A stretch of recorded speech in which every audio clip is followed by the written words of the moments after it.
Dallo scorso 25 novembre i dipendenti regionali possono godere di un anticipo del TFS, trattamento di fine servizio, e del TFR, trattamento di fine rapporto, secondo le forme previste per i dipendenti dello Stato.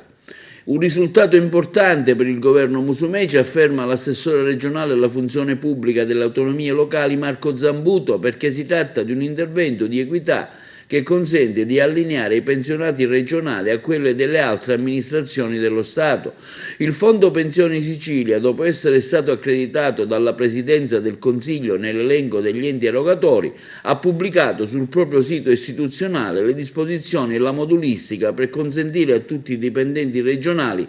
l'accesso anticipato al TFS e TFR secondo una procedura di credito agevolato che prevede un'erogazione fino a un massimo di 45.000 euro a un tasso di interesse fissato dall'ABI, Associazione Bancaria Italiana, allo 0,4%.